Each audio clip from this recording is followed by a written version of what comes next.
Hello welcome in की study 1024 में हूं अरुण कुमार यादव और इस वीडियो में हम देखने वाले हैं क्लास 12 की एक्सरसाइज 1.1 का question number 4 and question number 5। तो देखिए क्वेश्चन नंबर 4 में हमसे बोला गया है so that relation R in set R defined by R equal to A comma B such that A is less than equal to B is reflexive and transitive but not symmetric. ठीक है, मतलब जो relation है उसको भी are से ही denote किया गया है और रियल नंबर के सेट को भी आर से ही डिनोट किया गया है। तो आप इन दोनों बातों का ख्याल रखना। ठीक है, बाकी जो रिलेशन की डेफिनेशन है वो ये है और हमें ये दिखाना है कि ये रिफ्लेक्सिव भी है, ट्रांजिटिव भी है, लेकिन सिमेट्रिक नहीं है। तो देखिए हम कैसे पता लगाते हैं कि कोई रिलेशन जो है वो रिफ्लेक्सिव, सिमेट्रिक या ट्रांजिटिव है या नहीं है, ये मैं आपको बता देता हूँ। मैं पिछली वीडियो में बता चुका हूँ, पर मैं हर वीडियो में ये इसलिए बताता हूँ ताकि आपको याद भी हो जाए और अगर आप में से कोई नया है जिसने पिछली वीडियोस नहीं देखी उसका भी फायदा हो जाए। ठीक है, तो देखिए रिलेशन मान लीजिए कोई भी आर जो कि सेट ए में डिफाइंड है वो रिफ्लेक्सिव होगी अगर ए कोमा ए बिलोंग करता है रिलेशन में for all A belongs to A. A क्या है? ए वो सेट है जिसमें रिलेशन डिफाइंड है। ठीक है, यही रिलेशन सिमेट्रिक होगी अगर A1 कोमा A2 बिलोंग करे रिलेशन को और ये इंप्लाई करे कि A2 कोमा A1 भी रिलेशन को बिलोंग करता है। देखिए यहाँ पे खास बात क्या है, A1 A2 है तो यहाँ पे इसका उल्टा है, यहाँ A2 बाद में, यहाँ पहले आ गया, यहाँ पहले A1 है, यहाँ A1 बाद में आया। तो अगर ऐसा है तो हम बोलेंगे कि रिलेशन जो है वो सिमेट्रिक है। रिलेशन जो होगी वो ट्रांजिटिव होगी अगर A1 कोमा A2 रिलेशन में बिलोंग करता है और A2 कोमा A3 भी रिलेशन में बिलोंग करता है, मतलब ये पहले से रिलेशन में मौजूद है। तो ये इंप्लाई करने चाहिए कि A1 कोमा A3 भी रिलेशन में है। ठीक है ना, आप क्या क्या होना चाहिए, देखिए A2 दोनों में है तो जो चीज दोनों में आप हटा दो क्या बचेगा, A1 और A3, तो ये होने चाहिए रिलेशन में। तो उम्मीद आपको ये समझ में आ गया होगा। अब बात करते हैं अपने क्वेश्चन की। देखिए हमारी जो रिलेशन है वो डिफाइंड है A comma B such that A is less than equal to B, मतलब ए जहां भी बी से छोटा हुआ या बराबर हुआ वो चीज रिलेशन में आएगी, मतलब। ठीक है, तो अब देखिए यहाँ पे हम कह सकते हैं कि जब भी हम ए कोमा ए लेंगे, ठीक है ना, तो हमेशा रिलेशन को बिलोंग करेगा ही करेगा। क्यों करेगा? क्योंकि ए जो है वो खुद के ही तो बराबर हो गई। ठीक है ना, ए हमेशा ए के बराबर होगा। इसका हम रीजन लिख सकते हैं एज ए जो है वो हमेशा ए के बराबर होगा, तो यहाँ बराबर होगा तब भी चलेगा। तो यानी कि ए कोमा ए हमेशा रिलेशन को बिलोंग करेगा जब भी ए जो है वो रियल नंबर को बिलोंग कर रहा है। तो अगर ऐसा है तो डेफिनेशन के हिसाब से हम कह सकते हैं कि जो रिलेशन है वो रिफ्लेक्सिव होगी। ठीक है, इतना तो क्लियर हो गया। अब बात करते हैं कि रिलेशन सिमेट्रिक है कि नहीं। हमसे बोला गया नॉट सिमेट्रिक, तो जाहिर सी बात है यहाँ पे सिमेट्रिक नहीं होगी।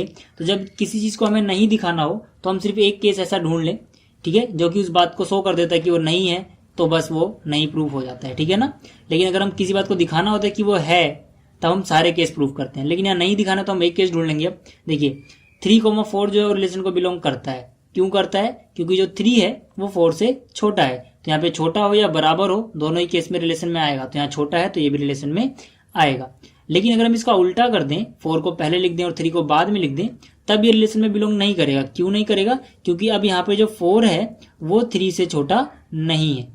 ठीक है ना, इसलिए बिलोंग नहीं करेगा। तो हम बोलेंगे कि जो रिलेशन है वो सिमेट्रिक नहीं है। इसी तरह से अगर हम बात करें ट्रांजिटिविटी की, तो देखिए अगर ए कोमा बी रिलेशन को बिलोंग करता है और बी कोमा सी भी रिलेशन को बिलोंग करता है, ठीक है ना, तो इस समय क्या पता लगेगा। देखिए ए कोमा बी रिलेशन को तभी बिलोंग करेगा जब जो ए है वो या तो बी से छोटा हो या फिर बराबर हो। इसी तरह से बी कोमा सी रिलेशन को तभी बिलोंग करेगा जब ये जो बी है ये या तो सी से छोटा हो या फिर बराबर हो। इन दोनों कंडीशन में ही ये होगा। तो अगर ये दोनों बिलोंग कर रहे हैं मतलब ये दोनों कंडीशन है। और अगर ऐसा है तो यहाँ पे देखिए इसको अगर आप बोलो इसको और इसको देखो, मतलब तो आपको क्या मिलेगा, ए जो है वो बी से छोटा है या बराबर है और जो बी है वो सी से छोटा है या बराबर। इसका मतलब क्या है, जो ए है वो सी से भी छोटा ही होगा। ठीक है, तो ए जो छोटा होगा या बराबर होगा सी से। तो हम कह सकते हैं कि अगर ऐसा है तो ए और सी भी रिलेशन को बिलोंग करेंगे, तो जो रिलेशन होगी वो ट्रांजिटिव होगी। तो ये था क्वेश्चन नंबर 4। अब बात करते हैं क्वेश्चन नंबर 5 की। क्वेश्चन नंबर 5 में हमसे बोला गया है check whether the relation R in set R defined by R equal to A comma B such that A is less than equal to B cube is reflexive, symmetric और transitive. मतलब जो ये relation हमें given है हमें खुद पता लगाना है कि इनमें से ये रिलेशन रिफ्लेक्सिव है या सिमेट्रिक है या ट्रांजिटिव है या फिर तीनों ही है या फिर तीनों ही नहीं है। ठीक है ना, तो अब देखिए कैसे पता लगाएंगे हम। हमारे पास डेफिनेशन ये है, मैंने यहाँ पे लिख दी। अब देखिए आप कोई भी एक एग्जांपल अगर ऐसे ढूंढ पा रहे हो जो कि ये दिखा देती है कि रिफ्लेक्सिव नहीं है तो इतना काफी है। ठीक है ना, जैसे कि 1/3, 1/3 जो है ये रिलेशन को बिलोंग ही नहीं करते। क्यों नहीं करते? क्योंकि यहाँ पे देखिए जो 1/3 है ये 1/3 के क्यूब से ना तो छोटा है ना ही बराबर है। तो हम कह सकते हैं कि जो रिलेशन है वो रिफ्लेक्सिव नहीं होगी। अब बात करते हैं सिमेट्रिसिटी की। देखिए फिर से 1,2 जो है वो रिलेशन को बिलोंग करता है। क्यों करता है? क्योंकि जहाँ पे a है वो b के क्यूब से छोटा या बराबर होना चाहिए। तो यहाँ पे a की जगह 1 आया, 1 जो है वो b की जगह क्या है 2, 2 के क्यूब से छोटा है, ठीक है ना। तो 1,2 तो बिलोंग करेगा, लेकिन अगर हम 2 को पहले लिखे और 1 को बाद में लिख दें तो ये बिलोंग नहीं करेगा। क्यों नहीं करेगा? क्योंकि यहाँ पे जो अब 2 आया है a की जगह, वो यहाँ पे जो b की जगह यानी 1 आ गया, उसके क्यूब से ना ही छोटा है ना ही बराबर है। तो हम कह सकते हैं कि जो रिलेशन है वो सिमेट्रिक नहीं है। अब बात करते हैं कि ये ट्रांजिटिव है कि नहीं। अब देखिए जो इस क्वेश्चन का ये पार्ट है जिसमें हमें ये दिखाना है कि ये ट्रांजिटिव है या नहीं है, ये सबसे ज्यादा हार्ड है, क्योंकि इसमें हमें एग्जाम्पल ढूंढने में बहुत ज्यादा टाइम लग जाता है। तो आप अगर एग्जाम्पल ढूंढेंगे तो आपको बहुत से एग्जाम्पल मिल जाएंगे, ठीक है ना, ऐसी कोई बात नहीं है। तो इसमें देखिए जैसे कि मेरे पास एक एग्जाम्पल है 3,3/2 जो है वो रिलेशन को बिलोंग करता है, और 3/2, 4/3 भी रिलेशन को बिलोंग करता है, ठीक है ना। ये 3/2 से खत्म हुआ है, 3/2 से शुरू हुआ। अभी क्यों बिलोंग करते हैं? क्योंकि देखिए जो 3 है वो 3/2 के क्यूब से छोटा है, ठीक है ना।